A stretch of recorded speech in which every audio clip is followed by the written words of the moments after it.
Well, welcome to our Free Society podcast. Today, we are excited to spotlight our program here at Hannibal LaGrange University.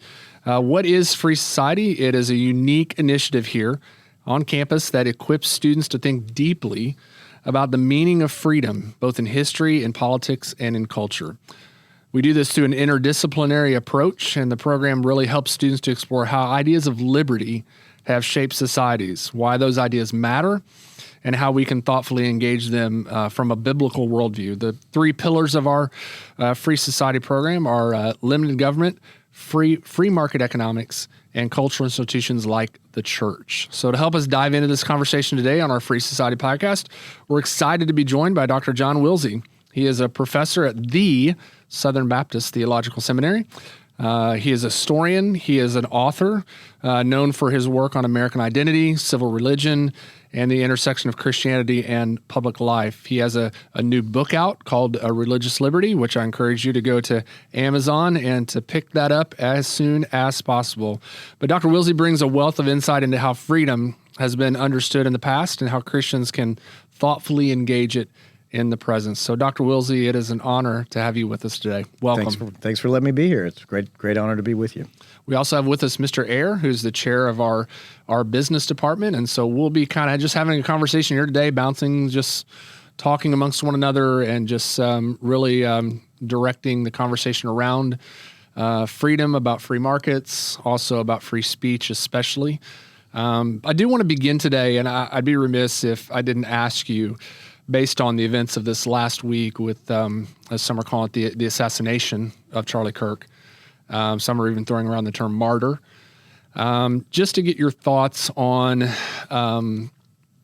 what it means for our country right now, where we are, and more importantly, what this is going to mean for free speech going forward and liberty in the future. So just want to turn that over to you and just kind of get your thoughts. What are you feeling? What are you thinking? Both not only as a Christian, but as a historian, someone who has studied the Constitution, studied free speech, studied liberty, all the things that Charlie tried to embody. So just your thoughts on that, just briefly as we begin.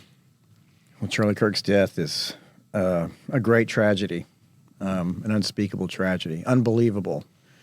It's going to be, I think, a moment in the life of young people that they'll remember where they were when they heard the news, kind of like September 11th or the Challenger disaster or John F. Kennedy's assassination. It's a generational tragedy that I think a lot of young folks especially remember where they were.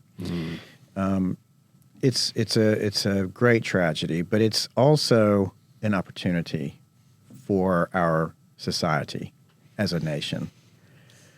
And we are free people. And that means that we get to choose what kind of a society we want. So we're not determined by events. Mm-hmm. We can create the culture that we want to have. And as Christians, we have a particular responsibility to lead the way on that. Mm-hmm. It's very encouraging to see, especially young people that gather for prayer vigils. It's really great to see him being honored in venues like, for example, the New York Yankees. It's incredible. So there's a lot of signs of hope. There's a lot of troubling signs as well. But I think those troubling signs are, while they're disturbing and they're bad, and they should be repudiated, I think they're more visible because of the ubiquity of social media. Right. And that everybody gets to have, everybody already had an opinion about it, but everybody already has a bullhorn. Everybody has a platform to speak and articulate the inner recesses of their deepest thoughts. And I think that's, I don't think that's great for our society. Right. So those are some of my thoughts. Yeah, even today, I think this is just as things really are moving quickly, right? With this situation, not just with the investigation, but also just what this means for speech in our country. And even today, I mean, you're seeing even conservatives disagree on where hate speech, what we're allowed to say and what we're not allowed to say, and where's the line where you can prosecute. So the Attorney General Pam Bondi came out very boldly today publicly and said, if you are celebrating Charlie Kirk's death or you are professing hate speech, then we're going to look at prosecuting you. And it was interesting because Matt Walsh chimed back on social media and said, no, we like hate speech, as awful as it is, people are still free to say awful things apart from prosecution. So just curious on your thoughts on where that line is, right? And how, we need to maybe tread carefully where liberty is concerned, because whatever decisions we make now, right, with respect to where the lines are, will affect us as Christians. Right. Right? Right. Well, in the First Amendment, we have 5 freedoms that are listed: freedom of religion, freedom of speech, freedom of the press, freedom to voluntarily associate, and freedom to petition. Religious freedom is the first of these on purpose. Yeah. Because from religious freedom flow all the other freedoms. Right. So whatever happens with free speech is going to have an effect on religion and religious people. Absolutely. And our freedom to be able to exercise our convictions in the public square. So it is very important that we get this right, and that we don't just jettison the best of American traditions because one bad thing happened. Was it a bad thing? Absolutely. It was a generationally bad thing. Yeah. But that doesn't mean that we take drastic steps that are going to put us on an entirely different direction and detach us from our traditions. Yeah, my son, I'll bounce to Mr. Aaron here in just a second, but my son, who's 23, young male conservative, lives in Florida, right? He made the comment to me that Dad, you don't realize what this is going to do to mobilize my generation of young male conservatives to be actively involved in politics. Like they're angry, of course, but they're not burning down cities. They're not right. looting and rioting. Right. They're saying, we're going to open a turning point chapter here, or we're going to do this. And so that's an encouraging sign. It is. Out of all of this to Very me. much so. It's a testimony too. It's a testimony to Charlie, right? And to his legacy. It really is. He leaves behind. And yep. I know Mr. Ayer has a question before we move on along from Charlie Kirk, but he has a question about this as well. A couple of thoughts on this. Number one, I heard someone say that they looked at Charlie Kirk as an older brother. And I think that's the motivation behind maybe what you're seeing with a lot of the young people all throughout the world. We're seeing it in Brazil. We're seeing it everywhere. Yep. Going back to the free speech side, because we're looking into people that are openly calling to kill conservatives, to kill Christians. They're openly doing it now any way that actually contradicts what their world vision is. Where do we find that happy medium there on free speech, and do we ever find that? Or are we tempted to lose our free speech? Because they used to call, it's a political cycle. They will call our speech, reading the Bible, as hate speech. Where are we at on that? Are we ever going to find ground on that? Well, I think it's important for us to first lay out what do we mean when we say freedom of speech? What does that mean? And it might mean that we might be able to come up with 3 different definitions, but I think we can all agree on this essential feature of what freedom is. Freedom entails responsibility. And when you speak and say something, especially when you say it publicly on a social media platform, there are going to be consequences for what you say.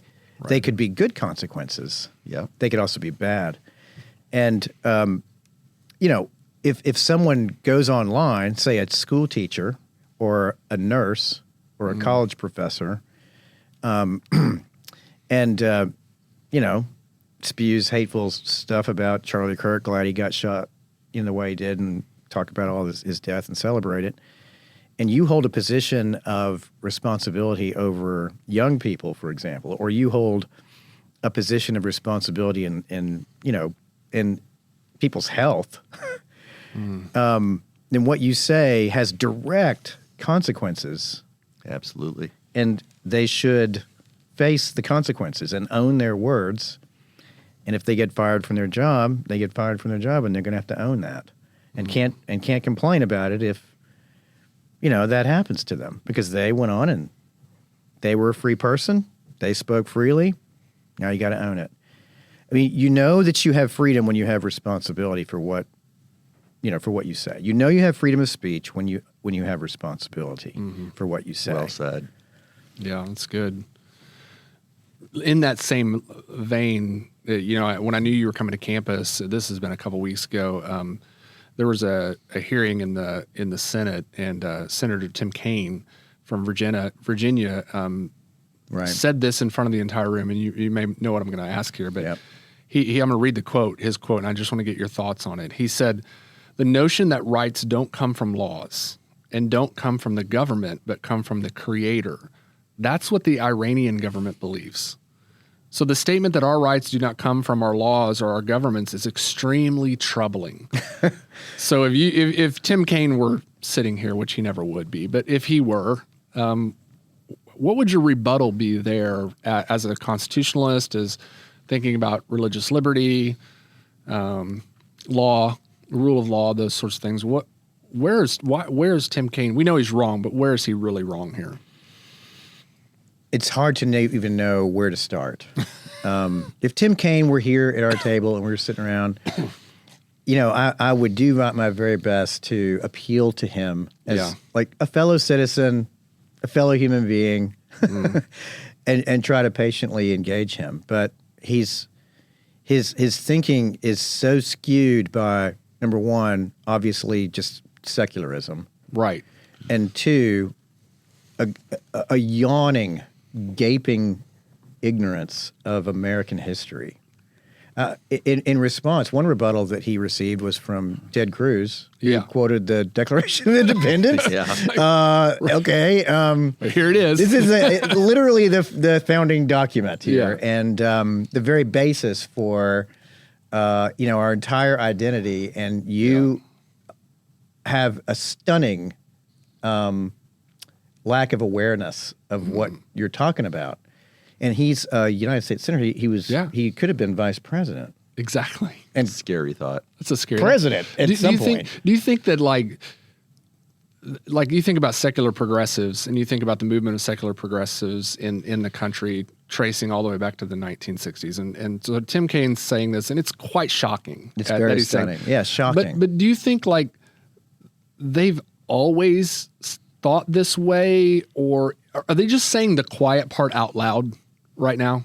No, I don't think. Or has this been a development? Right. Has this been a development? It's something that's developed.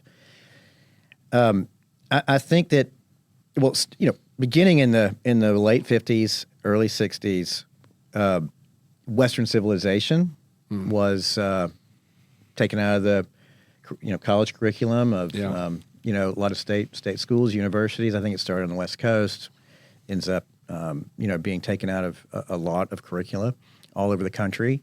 American history, civics, gone through years of just this being ignored and neglected in secondary education and in college education. Students aren't required to take American history. Now, Tim Kaine's, he's a little bit older, but he's not. He's probably of an age when he would not have needed. I don't know what he took in college, but he might have gotten away with not having to take these classes and understand Western and American tradition. Right. Not only just what's stated explicitly in the Declaration of Independence, but also like the concept of natural law versus positive law, or the history of how positive law has influenced American jurisprudence since Oliver Wendell Holmes. I mean, I wouldn't expect him to know those things necessarily, but I can say I think that in the 1960s and 1970s, liberals of that day would. I'm just trying to think of an example of someone, but I can't think of anybody off the top of my head. But I do think that is a consequence of secularism and a consequence of the effort to completely turn our back on tradition, the past, wisdom from the past, because the past is seen by so many as being, this is where oppression is, this is where ignorance is, superstition, and we just need to be done with it all. And so we'll turn the page and we'll build our utopias without any reference to the past. It's a living expression of a Marxist view of tradition. It sounds like what happened in the 19th century in a little town in Germany called Tübingen, right? With respect to the Bible, right? Like we'll turn our back on superstition, and we'll demythologize the Bible, because we are now enlightened and man is the center of everything, And so it seems like for guys like Tim Kaine, maybe this is more of we could decry it as kind of a woeful ignorance. It's a woeful rather ignorance, than an intentional ignorance in some respects. Like they are in their own echo chamber, so to speak, of secular progressivism. Yep. And so it's shocking when he says things like that, but then it's so ridiculously egregious of history. That it's so easy. It's like a softball to Ted Cruz. It's like a softball. It kind of reminds me of that. Remember that when Joe Biden was giving that speech years ago, and he was trying to reach for a quote from the Declaration of Independence, and he said it like, "We hold these truths to be self-evident, and we have life, liberty," and he stumbled around. He said, "The thing." The thing. He was reaching for help from the crowd. The thing. It's just like, again, I mean, totally. There's just this black hole in his head with regard to American history. He has no clue what he's talking about, and yet, right. We've lost true history. This is what happens when our leaders have no idea what our history is and where our traditions come from. Yeah. Yeah, absolutely. Mr. Ayer, you want to chime in on a question? Sure. Here? I'm listening about the conversation about Tim Kaine, and I'm like, this is he's just one part of the pie of the bigger picture. Oh, yeah. For a certain party, and I think that there has been obviously there's been review of a history and a change of history, and so you have like the 1619 Project, right, which is proven wrong, and it's obviously an attack. I think it's an evil attack.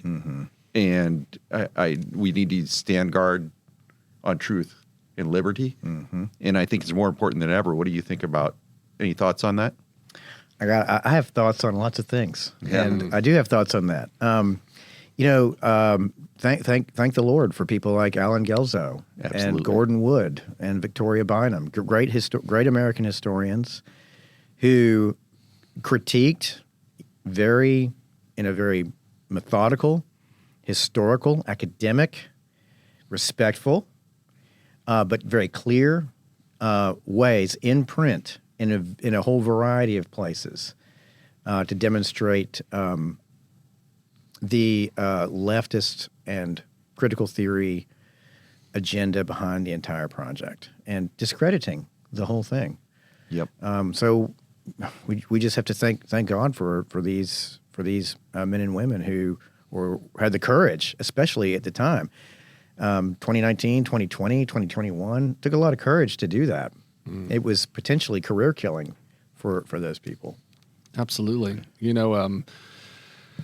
Thinking on the topic of religious liberty and us trying to engage the culture, right, and trying to engage them with the gospel and trying to engage them with objective truth in a post-truth society that we live in, where truth is based on feelings, right? Having a free debate about the ideas. I wonder, and I'm curious your thoughts on this. So I talk in my worldview class about, like, there were two books that were written years ago. One by a guy named George Orwell, 1984. I know the book. Right, you know the book. You had to read it, right? You're a child of the 80s. You read it as well. I also listened to the Van Halen album. Yes, right, exactly. Yeah. Might as well jump. So, right, well, they're looking at us like we're crazy. Like, what? Who's Van Halen? Van Halen. And we're like, which singer? Who was the lead Exactly. singer? Which Yeah. one? That's key. Or I talk with them about the Orwellian view versus the Huxleyan view. So Huxley writes this book, Brave New World, right? Mm-hmm. And I mean, I think Neil Postman's book is a great follow-up, Amusing Ourselves to Death. Mm-hmm. I think everyone should read that book as thinking about critiquing culture, right? Yeah. So I know what I think as a worldview professor, as I teach worldview. I'm curious your thoughts. Do you think that whose vision has come to fruition here? Is it Orwell or is it Huxley? Well, I with your permission, Yeah. I think I should take a whole different track. Okay. I don't think either one of those. Either one. Okay. I mean, I think that they certainly are influential. Yeah. And there's certainly things we can see from their books that, oh yeah, I can recognize that in our society. But I'm going to go with an Isaiah Berlin. Okay. A British intellectual historian wrote a book called The Roots of Romanticism. Right. If you don't want to read the book, you can go watch on a little channel I like to call YouTube. Yeah. You ever heard of that? Just a little have. channel. Yeah, I it's a have. little channel. It's And you all- can watch all of his lectures Okay. that the book is based on. But he says, and I think he's absolutely right, that Romanticism is the most consequential movement of the modern period. Interesting. I could see that. Why does he say that? Well, because one of the reasons is his what your podcast is all about. It's understanding, its redefinition of what freedom is. So in the romantic matrix, if you will, paradigm, freedom is defined as breaking free from limits, emancipation from limits, also fulfilling your potential. Okay. Your individual personal potential. So, how often have you heard this or something like this said? You can go out and you can change the world. Yeah. A lot. Or yes, or A lot. or how about this one? You can be anything you want to be. Oh, that one gets me. And I mean, when I was a kid, our teachers would say those things, and we all kind of knew what they meant. Like Yeah. if you want to go out and you want to be a banker, you can do that. do that. Or maybe you want to become governor of the state someday. You can work hard, and it's possible. Yeah. With hard work, education. It might not work out, but Maybe. it could happen. Sure. An actor was president, when I was in high school. So Right. Me too. Right. yeah. Yeah. But see, now that is taken to mean you can be anything you want. Well, I'm a boy, so I can be a girl now if I want to be. I mean, I can be literally anything I want. Now, you can look at me and you can look at, say, not exactly LeBron James. Okay? Right. Yep. I mean, y'all have just met me, and you can look at me and my skills in basketball just by looking at me. It doesn't matter how much I want to be in the NBA. Right. I thought you were going to say Michael Jordan because, I mean, who's better? He is the GOAT. I mean, he would be our go-to guy, but Yeah. I mean, there's just no way. There's no way I'm ever going to be an astronaut. Yeah. I'm never going to be a fighter pilot. I'm never going to fly like an F-35. Sure. It's just never going to happen. It's just not in my skill set. I'm not physically built that way. But you can identify as that. Right? But in the American tradition, what does freedom mean? Well, freedom is the ability that we have as individuals and as local societies, starting with the family, to pursue the true, the good, and the beautiful according to our own lights, without any coercion from a government, from a state, and informed by the Bible, informed by Christianity and Christian tradition. And it's ordered. It has to be ordered by just law and a just order. So liberty is not possible without order, without limits. We don't have absolute freedom. But in Romanticism, the idea is that no, you have freedom to burst the bonds of limitations. It's because limits limitless, right? Yeah, because limits are seen as being bad. Yeah. But if we're faithful to our American tradition and Christian tradition, we know that limits they're good. They're for our Yes. good. Yeah. Like, I don't have $1 million. Would I like to have $1 million? Yeah, but I heard somebody said the only thing worse than getting the thing that you really, really, really want is having the thing you really, really want. True. I could see that. Yeah. I mean, what is the story with every person who wins the giant lottery? Yeah. Like after 5 years, they're bankrupt. Brokenness. Yeah. And their whole family is destroyed. And Brokenness, yeah. so the limits we have on our bank accounts right now, that teaches us patience. It teaches us stewardship. It teaches us to take the long view of things. I mean, limits teach virtue. And that's what really makes us free, is when we are virtuous people, which is entirely different from what romanticism puts forth as what freedom is. And I tend to agree with Isaiah Berlin on that. It sounds a little bit like, I think Judge Bork in his book, Slouching Towards Gomorrah, has a chapter on romanticism. And I love what he said. I mean, he wrote in the early 90s, that book. Yep. And I still quote today to my students his quote that it's fine to have a discussion a debate in our culture about where the walls of morality lie, but it is cultural suicide to demand all space and no walls. Beautiful. That's Bork, right? I mean, just how he traces where we are, even with respect to abortion or racism or freedom, all of the above. And it's almost semi-prophetic, in a way. So I do want to get to talk about your new book. Thanks. So book's entitled Religious Liberty, published through... It's Erdman's. It's actually entitled Religious Freedom. Religious Freedom. Sorry, I had it wrong. And Religious the subtitle is A Conservative Primer. A conservative... You say primer? Not primer. That's the right scholarly way. Primer is what you put on the wall before you paint it. Primer. That's a good word. Yeah, it's a good word. So tell us what led you to write the book, sort of the motivation behind it. Tell us a little bit about what it's about, but don't tell us too much because we want our listeners to buy it. That's right. So don't give spoiler alert. Don't give it away completely. Well, I tell people I don't even really care if you don't read it. Just buy it. Just buy it. Yeah, it's the purchase that counts as an author, right? No, I'm teasing. I want you to read it. So tell us a little bit about it. Well, the book the book has roots that go back about 15 years, and what the book ended up being is really the culmination of things I've been thinking about for most of my adult life. The book might have you believe that it's a treatise on religious freedom, and it's really not. It's really a book about how to think about religious freedom like a conservative. So I talk about what is conservatism and how is conservatism applied to the imagination, to the nation, to ideas about freedom, to how we do history, and how we think about religion itself. And all these things end up to conservatism and religious freedom, and how we think about religious freedom in a conservative way. And that's what the book is about. And my thesis of the book is that conservatives in America today are in the best position to maintain a tradition that has lasted in America since the colonial period of harmony between what Alexis de Tocqueville called the spirit of liberty and the spirit of religion. Okay. People should read it. I think so. Yeah.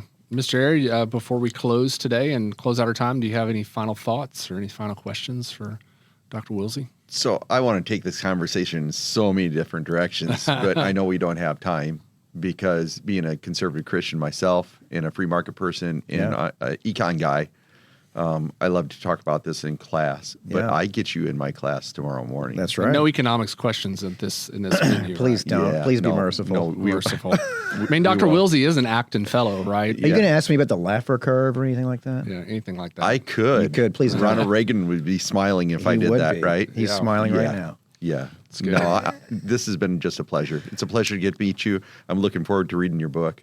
Thank you. Yep. Yeah. Thank y'all for having me. I appreciate it. It's been our pleasure. And thank you for tuning in and listening to our Free Society program, Free Society podcast. If you want more information on our Free Society program here at HLG, you can find that on our website. Dr. Wilsey will be with us tomorrow morning in chapel at 11 a.m., and so that is open to the public. And so if you want to come and hear him speak or look it up later, it will be on our website as well. Excited to have him for our Constitution Day tomorrow. So again, thank you, Dr. Wilsey, and it's a pleasure just sitting down with you and having a conversation. Sam. Thank you. Thank you.